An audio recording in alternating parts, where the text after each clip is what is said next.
Hey guys, welcome to FPL Friday. If you are new to this channel, it is a show about everything FPL, a game that we all love. If you are returning, you probably know what it's about. Don't forget to like, subscribe, share. Anything that you guys might do is a wonderful help to us. And again, we do this for fun. We don't get paid for any of this. This is just, just to give you guys information and to keep us in the loop of FPL, a game, again, that we all love. So without any further, let's get into our team. Our team sadly only scored 37 points below average this week. And it's okay because honestly, you're going to have highs and lows. And thankfully for this week, everybody was on a low. We could have had a better week. McCarthy on the bench could have got us some points. Click on the bench could have got us some points. Salah, if it wasn't for basically inches, whether it be the post or the offsides, he could have got us 2 or 3 goals. So that's almost 20 points right there. Shoot, it would have shot a lot of people up.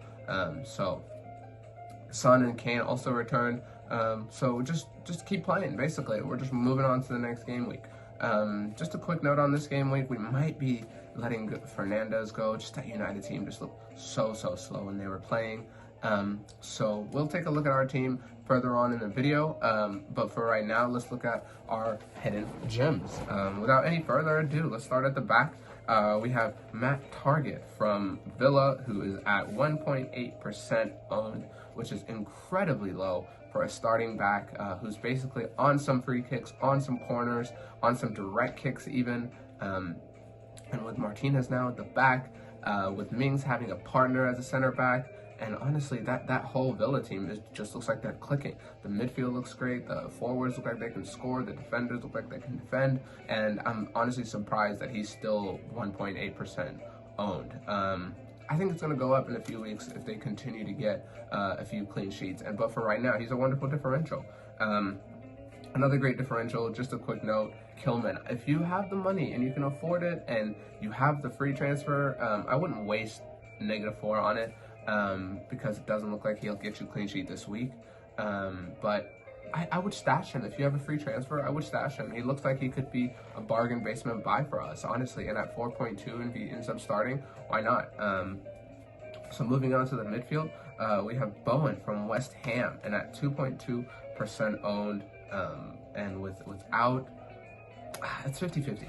Without Antonio, it looks like West Ham could be very poor, or Souček and Bowen could continue to thrive. And I know Bowen on the right side and Souček maybe being up top, knocking those balls down for him like a Marouane Fellaini kind of.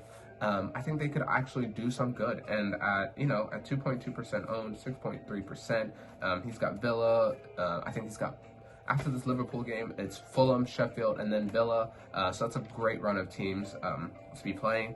And then last but not least, we have Raheem Sterling and Marcus Rashford. I never thought these guys would be differentials. Not in the sense that they wouldn't be good options, but in the sense that I never thought they would remain below 10%, especially while their counterparts are, 50, 20, 30% owned. So we're looking at 7.4, 7.2% respectively for Sterling and Rashford. And the biggest differential, obviously, is that 2 million price difference at Sterling obviously at 11.6 and Rashford at 9.5. You can do a lot with that 2 million. So just be wary, but for these two guys to be that low owned, and if you're looking to climb up your ranking, I don't think you could look any further than these two guys. So without further ado, let's look at our transfers. Or not transfers, our 15-second surgery right after this. Thank you. Welcome back to FPL Friday. Without any further ado, let's get to it. Our 15-second surgery. The first one, we're going to try to go by these real quick because we have a lot of stuff to cover. Our first one, it's a really good team. Biggest surprise, he has no Mane or no Salah. If you're going to do well, or even try to do well in this game, I can't understand why you wouldn't have one of those Liverpool guys. If anything, they're both going to score 200 points. I can say that right now. They're both going to score 200 points. If not, they both might score 250. They're, along with KDB and maybe Son and Kane this year, I can't see anyone else scoring more than them. So to have a team without those guys is honestly ridiculous to me. I would sell Ake and Rodriguez because you look like you need to make an 11 and pick up Chilwell because he's got a great run of games coming up.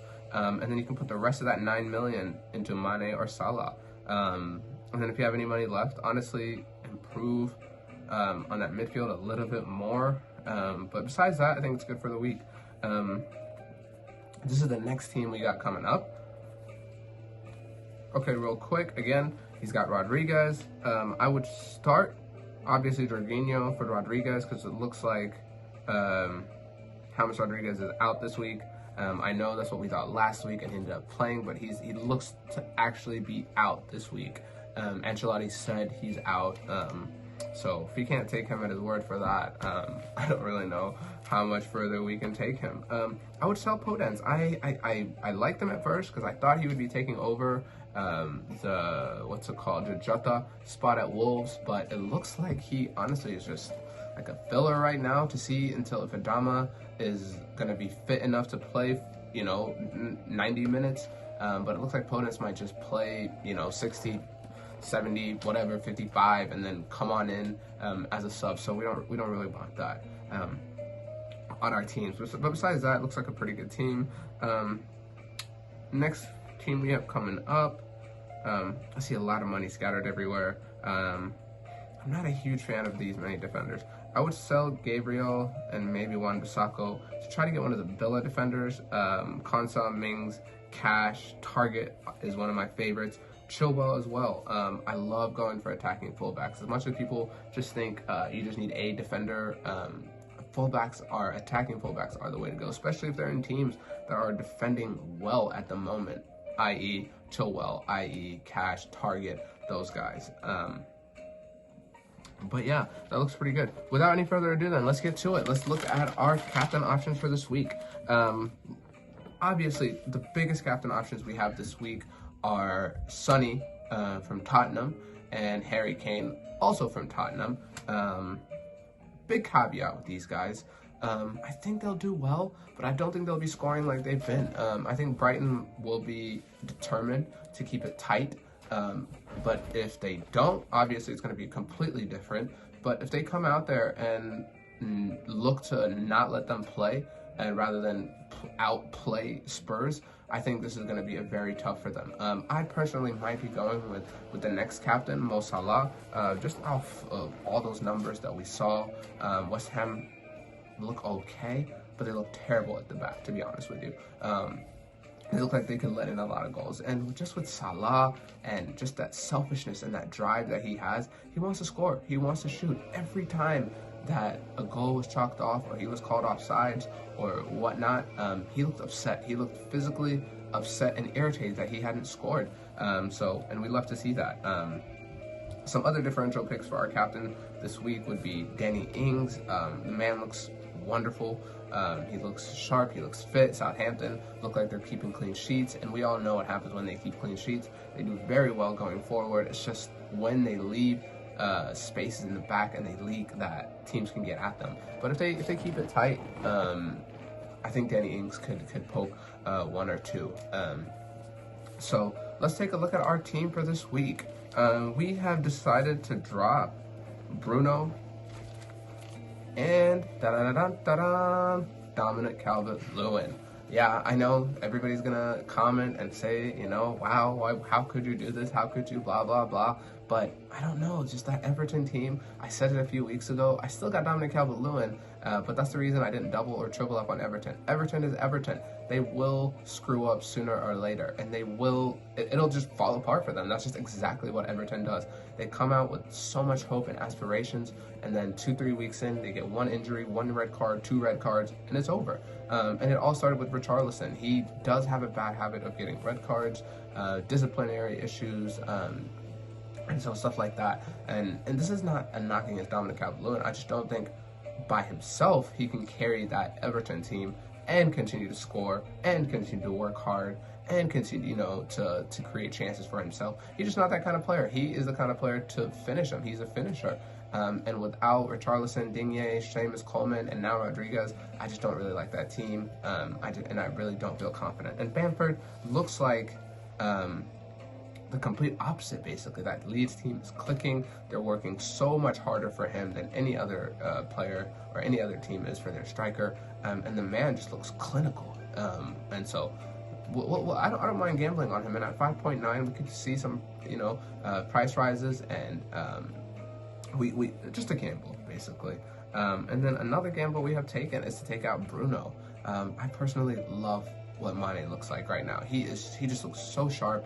I think that Liverpool team would be amazing right now if they hadn't lost, Van Dijk, and then Fabinho and Matip, and then all these other defensive issues. But I think Mo Salah and Sadio Mane are going to take off this week, and I think having that double is going to allow me to just have a lot more of a cover. But let me know what you guys think. Let us know. This was a quick video for this week. We've got a lot of stuff going on, and obviously it is a Friday. And of course we want to watch the game and get this out before the game and whatnot. But yeah, let me know what you guys think about our captain picks, about our team picks. Let us know if you have any questions, concerns, please. And as always, thank you for supporting the channel. I want to thank you guys for sharing, liking, subscribing.